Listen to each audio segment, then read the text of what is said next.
Well, to most of us, December the 6th is the day before Pearl Harbor Day. But to many of our Canadian friends, December 6th is a day to remember when more than 11,000 Nova Scotia residents were killed and injured.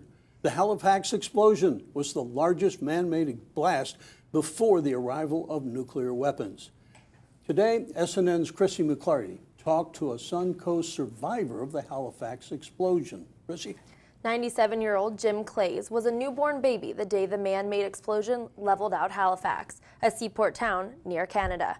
Still, he grew up hearing stories from his parents, and the anniversary approaches this Saturday. He begins to look back.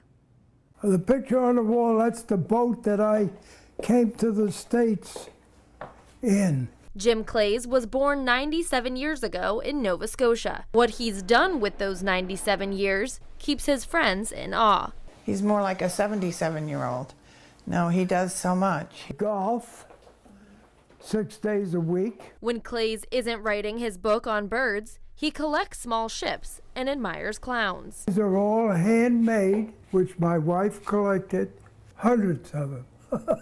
His wife died from cancer 7 years ago. Cancer trying to claim his life as well. But Clays fought back and won. If you want to say, what is he?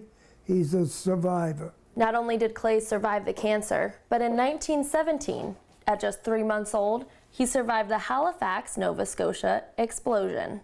On the morning of December 6, 1917, a French cargo ship loaded with wartime explosives collided with a Norwegian vessel, causing the second largest man-made explosion behind the atomic bomb. The explosion killed nearly 2,000 people, injured another 9,000. Clay's family was spared. My mother heard it and thought it was a submarine attack.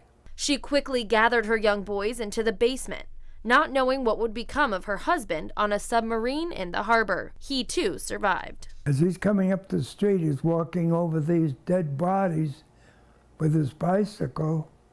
And when he gets up to our place, he doesn't see any house, just the basement. That had all been blown away by the explosion. Clays attended the 90th anniversary of the explosion in Nova Scotia and was one of 60 survivors still alive. All stood up in these stands and clapped for us. Brought tears to my eye. And I'm not one for crying.